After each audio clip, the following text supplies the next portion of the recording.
Hi. Hi. இன்னைக்கு வந்து ரொம்ப ஒரு சோகமான ஒரு நாள். நம்மளுக்கு எல்லாருக்குமே இந்நேரத்துக்கு வந்து தெரிஞ்சிட்ருக்கோம்.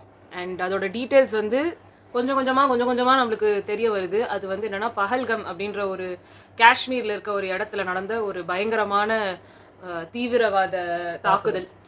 இந்த அட்டாக் வந்து புல்வாமாக்கு அப்புறமா வந்து ஒரு பெரிய தாக்குதல் அப்படின்னு இந்தியாவுக்கு நடந்த ஒரு விஷயமா நம்ம பார்க்குறதுல அடுத்த பிளேஸ்ல இல்லை அதை விட கொடூரமா அப்படின்னு நம்ம வந்து நினைக்கிற இடத்துல வந்து இது இது இருக்கு. இதில் இன்னொரு விஷயம் என்னன்னா, காஷ்மீரில் இது வரைக்கும் வந்துட்டு டெரரிஸ்ட் அட்டாக் பண்ணுறாங்கன்னா அதில் மோஸ்ட்லி சிவிலியன்ஸ் ரொம்ப பெருசாக நிறைய பேர் பாதிக்க மாட்டாங்க. அவங்க மோஸ்ட்லி அடிக்கிறதெல்லாம் பார்த்தீங்கன்னா சோல்ஜர்ஸை, அந்த ஆர்மியில் இருக்க அஃபீஷியல்ஸ் இவங்கள தான் பாதிக்கப்படுவாங்க. 1-2 பேர் தான் வரும். இந்த வாட்டி கரெக்டாக எய்ம் பண்ணி சிவிலியன்ஸையாக பார்த்து தாக்கியிருக்காங்க. அந்த சிவிலியன்ஸ்லேயும் சாதாரண ஆளுங்க கிடையாது. இதில் இறந்த வந்து முக்கியமானவங்களில் பார்த்தீங்கன்னா நிறைய பேர் இன்டெலிஜென்ட் பியூரோ மெம்பர்ஸாக இருந்திருக்காங்க. அதாவது எல்லாருமே வந்து ஒரு ஒரு நல்ல ஒரு பயங்கரமான ஆஃபீஸர்ஸாக இருந்திருக்காங்க. ஸோ இது ஒரு வெல் பிளான்டான ஒரு அட்டாக். ஆமாம், இவங்கெல்லாம் வந்து அது ஒரு ரெசார்ட் மாதிரி இருக்குது. அந்த ரெசார்ட்டுக்குள்ள வந்துட்டு இவங்களோட நேம்ஸ் எல்லாம் எடுத்திருக்காங்க அப்படின்லாம் நிறைய பேர் சொல்கிறாங்க. இவங்களோட நேம்ஸ் பர்டிகுலர்லி இவங்களெல்லாம் எடுத்திருக்காங்க. அது மட்டும் இல்லை, இவங்கெல்லாம் இங்கே வந்து தங்க போகிறாங்கன்னு அவங்களுக்கு ஏற்கனவே எல்லாமே லீக் ஆகிருக்கு. ஸோ இந்த லிஸ்ட் அவங்க கையில் போய் வேணும்னே தான் இங்கே வந்திருக்காங்க. அது மட்டும் இல்லை, இந்த இடத்த ரீச் பண்ணுறது அவ்வளோ ஈஸியான ஒரு விஷயம் கிடையாது.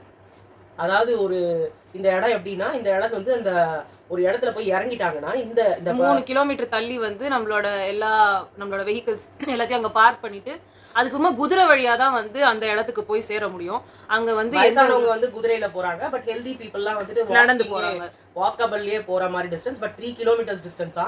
ஆனா அது உள்ள நீங்க போயிட்டீங்கன்னா அந்த இடம் வந்து பார்க்கறதுக்கு வந்து ஒரு நம்மளோட மினி சுவிட்சர்லாண்ட் மாதிரி இருக்குமா அந்த இடம்.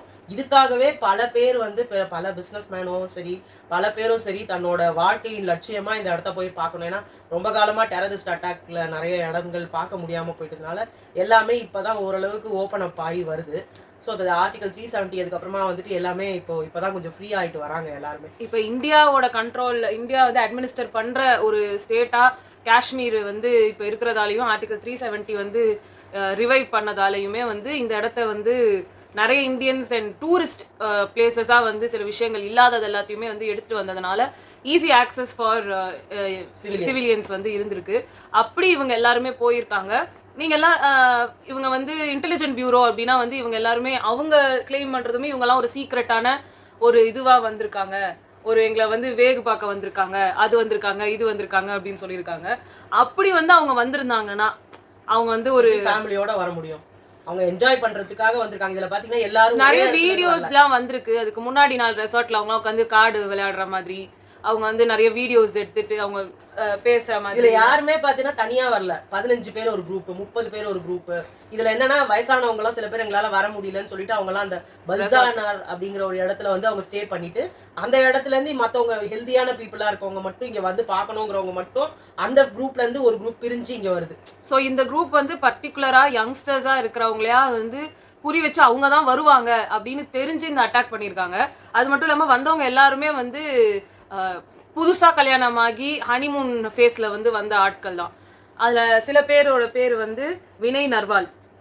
இவர் வந்து ஒரு நேவியோட பர்சன். அவர் 26 இயர்ஸ் தான் ஆகுது. அவர் ஜஸ்ட் ஒரு 6 டேஸ் பிஃபோர் தான் அவருக்கு மேரேஜ் ஆயிருக்கு. பாவம், மேரேஜ் ஆகி அதாவது ரொம்ப அவங்களோட ஒய்ஃபோட ஃபேமிலியில் சொல்லும்போது அவருக்கு இப்போ ஜனவரியில் தான் இதெல்லாம் ஃபிக்ஸ் ஆகி அப்புறமா அது வந்து என்கேஜ்மெண்ட்டு அப்புறம் கல்யாணம் எல்லாம் வந்து இவ்வளோ சீக்கிரமாக ஆகி இவங்க பிளான் பண்ணதே வேற ஒரு இடத்துக்கு அவங்க வீசா கிடைக்காம இங்கே போகலாம் அப்படின்னு பிளான் பண்ணி இங்கே வந்திருக்காங்க. ஸோ ஃபேட்டே வேற மாதிரி மாற வேண்டியது இங்கே பொண்ணோட இதுவோ இல்லை அந்த பையனோட தலையெழுத்தோ பாவம் அந்த இடத்துல. அதுவும் அந்த பொண்ணோட கண் எதிரில் துடிக்க அந்த ஒரு ஃபோட்டோ நீங்கள் எல்லாருமே பார்த்துருப்பீங்க.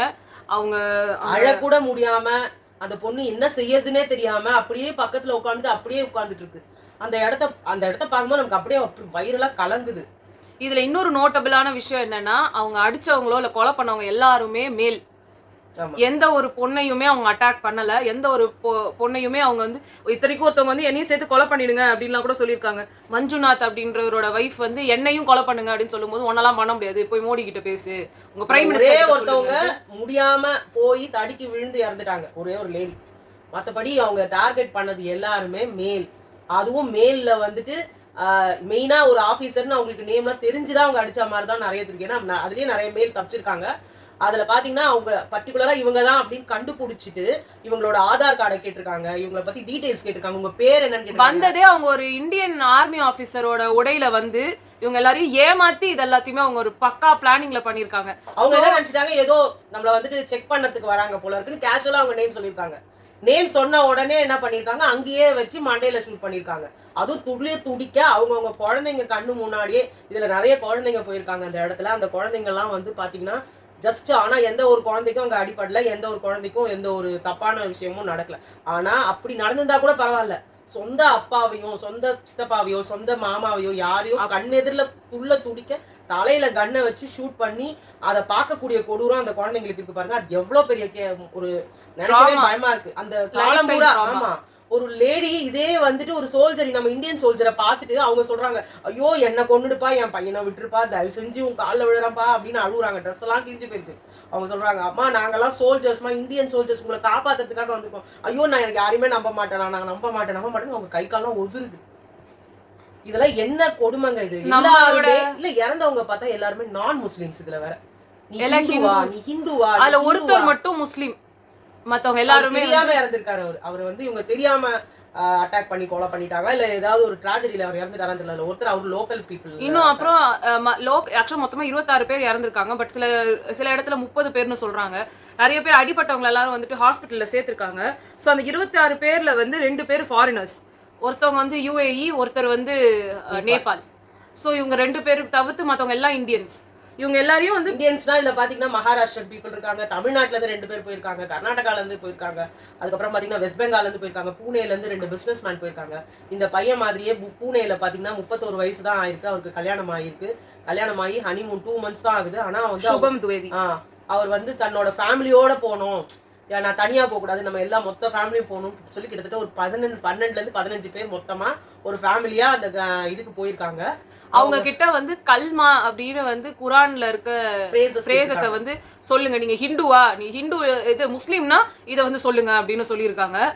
அப்புறம் சொல்ல தெரியலன்னு சொன்ன, எனக்கு தெரியாது அப்படின்னு சொன்ன உடனே அது தெரியாது அவனுக்கு, எனக்கு வந்துட்டு முஸ்லீம் கிடையாதுன்னு சொல்லிட்டு அப்படின்னு சொல்லி, ஏன்னா எல்லாத்தையும் பேர் கேட்டிருக்காங்க ஃபர்ஸ்ட் எடுத்தோன்னா. சில பேர் பேரை சொல்ல மாட்டேன்னு சொன்னோன்னா அவங்களுக்கு இப்படி போய் பண்ணியிருக்காங்க. இன்னும் சில இது இன்னும் கொடுமையான விஷயம் என்னன்னா, சில பேரை நேக்கடாக்கி நீங்க வந்து முஸ்லீம் இல்லையான்னு செக் பண்ணியிருக்காங்க, அதுவும் மேல. இதெல்லாம் எந்த விதத்துல இதெல்லாம் அடுக்குமோ அந்த அவங்களோட சொல்ற அந்த அவங்களோட அல்லாஹ்க்கு கூட இந்த இதெல்லாம் தாங்கிக்குவாரான்னு எனக்கு தெரியல. இந்த பாவத்தெல்லாம் அவங்க எங்க போய் தொலைக்க போறாங்கன்னு தெரியல. உண்மையிலேயே புரியல. இது வந்து ஏன் இவ்வளோ, நம்ம மனுஷங்க தாங்க என்ன இருந்தாலும் என்ன சொன்னாலும் அட் த எண்ட் நாம எல்லாம் ஒரு மனுஷங்க. நம்மளோட பிளட்டை அறுத்தா இதை வந்து முஸ்லீம் பிளட்னு தெரிய போதா, ஹிந்து பிளட்னு தெரிய போதா, கிறிஸ்டியன் பிளட்னு தெரிய போதா? இதுல என்ன ஒரு பேரை வச்சு ஒரு இதை வச்சு ஒரு மனுஷன் கொலை பண்றதை விட ஒரு கேவலமான விஷயம். உங்க கண்ணெதிரில் இதே விஷயம் நாளைக்கு உங்களுக்கு உங்க பசங்க கண்ணெதிரில் உங்களை யாராவது பண்ணாங்கன்னா இது நடக்க போகுது, நடக்காம இருக்க முடியாது. ஏன்னா ஒரு எண்ணிக்கை வந்து கத்தி எடுத்தாலும் அவனுக்கு கத்தியால தான் சாவுன்னு சொல்லுவாங்க. அது மாதிரி இதை கேட்கவே நமக்கு அப்படியே பகீருங்குது. இந்த அட்டாக்கை வந்து TRF அப்படின்ற ஒரு குரூப் வந்து பண்ணதா அவங்களா வந்து ஒத்துக்கிட்டு வந்து அவங்க கிளைம் பண்றாங்க சோஷியல் மீடியால போடுறாங்க. அவங்க யாருன்னா லக்ஷரி தொய்பாவோட பேக்கிங்ல இருக்கவங்க. ஓகேங்களா? இது யாரா இருந்தாலும் சரி, இவங்கெல்லாம் மனுஷங்களே கிடையாது. ஒண்ணு அரக்கர்களா இருக்கணும், இல்ல இவங்கெல்லாம் வந்து மனுஷனா வாழறதுக்கு தகுதி இல்லாம இந்த என்ன சொல்றது, இந்த ஜாம்பிஸ்ன்னு சொல்லுவாங்களே, மனுஷனை அட்டாக் பண்ணி கடிச்சு கொதறி தின்னுவாங்க. என்னைக்குமே வந்து இந்தியா ஃபர்ஸ்ட் எடுத்தோன்னே ஒரு அட்டாக்கு வந்து போனது கிடையாது. பட் வந்த ஒரே ஒரு வாட்டி இந்த மாதிரி நடந்திருக்குன்னு சொல்லியிருக்காங்க இவங்க ஃபர்ஸ்ட் அட்டாக்கு. பட் எந்த ஒரு அட்டாக் வந்தாலும் அதுக்கு பதிலடி கொடுக்காமையும் இருந்தது கிடையாது. ஸோ இதுக்கான ப்ராப்பரான ஒரு வே இல்லை, அந்த ப்ராப்பராக அதை வந்து எப்படி ஹேண்டில் பண்ணி அதை மாற்றணும் அப்படின்றத கண்டிப்பாக நம்மளோட கவர்மெண்ட் சைடில் எல்லா ஒரு இதுவும் வந்து போய்கிட்டு தான் இருக்கும் இந்நேரத்துக்கு. அவர் கேள்விப்பட்டவொடனே நம்ம அமித்ஷா வந்து அவர் அங்கே போயிருக்காரு. மோடியும் அவர்களும் வந்து யுஏஇயோட இதை முடிச்சுட்டு அவரும் அங்கே உடனே வந்திருக்காரு. இது மட்டும் இல்லை, இங்கே நிறைய விஷயங்கள் உள்ளுக்குள்ள நிறைய சொல்கிறாங்க. இது வந்து எல்லா நாட்டு தலைவர்களும் இதை வந்து வன்மையாக கண்டிச்சிருக்காங்க. இதில் யார் இவங்க அவங்கன்னு கிடையாது. எல்லா நாடுமே இப்போ வந்து பாகிஸ்தானை தனிமைப்படுத்திட்டாங்க மோஸ்ட்லி எல்லாருமே. அவங்க வந்துட்டு நம்மளாம் அவங்கள பார்த்து வயித்தச்சல் படுறோம், ஐயோ அவங்கெல்லாம் இவ்வளோ கஷ்டப்படுறாங்களே, அவங்களுக்கு இவ்வளோ தடைகள் இருக்கு. அங்கே இருக்க மக்கள் நல்ல மக்கள் தான். நீங்க நம்ம என்னைக்குமே வந்து பப்ளிக் சிவிலியன்ஸ் வந்து எந்த விதத்திலையுமே எந்த இடத்துலையுமே தப்பானவங்க கிடையாது. தப்பான வழியில போனவங்கள தான் வந்து எல்லாருமே சொல்ல முடியும், அவங்கள தான் குற்றம் சாட்ட முடியும். ஏன்னா அந்த ஒரு உங்களுக்கு யாரு மேல கோவம் இருக்கோ அவங்கள விட்டுட்டு சிவிலியன்ஸ் அடிக்க ஆரம்பிச்சீங்கன்னா அப்புறமா நாடு ஃபுல்லாவே சுடுகாடா தான் இருக்கும். அது உங்க நாடை நீங்களே வந்து என்ன சொல்றது, உங்க நாடை எல்லாரோட நாட்டுல இருந்தும் தனிமைப்படுத்திக்கிட்டு நீங்க எப்படி வாழ்ந்துட போறீங்க? ஏற்கனவே அங்க கல்வி கிடையாது, அங்க வருமானம் கிடையாது, நல்ல ஃபேக்டரிஸ் கிடையாது, அங்க இருக்கிற பசங்களுக்கு நல்ல படிப்பு கிடையாது, நல்ல சாப்பாடு கிடையாது, நல்ல நியூட்ரிஷன் கிடையாது, இப்படிதான் இருக்காங்க. நீங்க இருக்க இருக்க இருக்க இருக்க சொல்லி சொல்லி உங்களோட நாட்டு மக்கள், அவங்கள உங்க நாட்டுக்கு மக்கள்னு சொல்றதா இல்ல நம்மளோட நாட்டு மக்கள்னு சொல்றதான்னு தெரியல. எல்லாரும் ஒரு காலத்துல ஒன்னா இருந்தவங்க தான். உண்மையிலேயே அவங்கலாம் பார்த்தா பாவமா இருக்கு. அவங்கலாம் அவ்வளோ நல்லவங்களா இருக்காங்க. இங்கேருந்து போறாங்கல்ல ஒரு டூரிஸ்ட் கூட, அவங்க கூட சொல்றாங்க, ஐயோ இவங்க எல்லாம் வந்து நம்ம நான் வெளியில பார்த்துட்டு நம்ம பயப்படுறோம் பாகிஸ்தான் சொல்லிட்டு, பட் இங்க வந்து எல்லாருமே நல்லா இருக்காங்க. அங்கேயும் ஹிந்துஸ் வாழறாங்க, அங்கேயும் நல்லவங்கலாம் இருக்காங்க. நல்லவங்க தாங்க இருப்பாங்க எல்லா இடத்துலயுமே. ஏதோ ஒரு சில, அதாவது நம்ம சொல்ற ஒரு பால் ஃபுல்லா இருந்தாலும் ஒரு சொட்டு விஷம் போட்டோன்னே அந்த பால் ஃபுல்லா விஷம் ஆயிடுது. ஸோ அந்த நாட்டு பாகிஸ்தானாலே நம்ம அலற மாதிரி ஒரு நிலைமையை கொண்டு வந்துட்டாங்க பாருங்க. இது எங்க போய் என்ன இருந்தாலுமே இந்த ஒரு அட்டாக்கு வந்து இத்தனை பேர் எனக்கு தெரிஞ்சு வைட் ஸ்ப்ரெட்டா எல்லா இடத்துல இருந்துமே வந்து குரல்கள் வந்து கேட்க ஆரம்பிச்சிருச்சு. எல்லா இடத்துல இருந்துமே வந்து எல்லாரும் வந்து ப்ரொடெஸ்ட் பண்றதா இருக்கட்டும், இல்ல இங்க இருக்கிற முஸ்லீம் ஆக்டர்ஸ்ல இருந்து எல்லாருமே வந்துட்டு இதை எதிர்த்து குரல் கொடுத்தாங்க. இது வந்து இந்தியாவை வந்து நீங்க ரிலிஜன் வச்சோ இல்ல மொழி வச்சோ இல்ல இந்தியாவுக்குன்னு ஒரு பிரச்சனை வரும்போது இந்த எந்த ஒரு இஷ்யூமே யாருமே பார்க்க மாட்டாங்க, எல்லாருமே ஒண்ணு சேர்ந்துருவாங்க. ஸோ எல்லாரும் இப்போ கை கூடி எல்லாருமே இதுக்கான எதிர்ப்பு தெரிவிச்சு எல்லாருமே இதுக்காக வந்து நிக்கிறாங்க. அந்த ஃபேமிலிஸ்க்கு தான் எனக்கு தெரிஞ்ச நேரத்துக்கு பயங்கரமான ஒரு சப்போர்ட் சிஸ்டம் தேவை.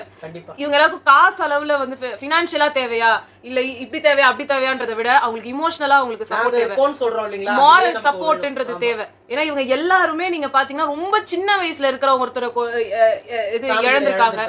சில பேர் அவங்களோட அவங்களோட சாப்பாட்டுக்கே வழி உள்ளவங்க அவங்க தான்.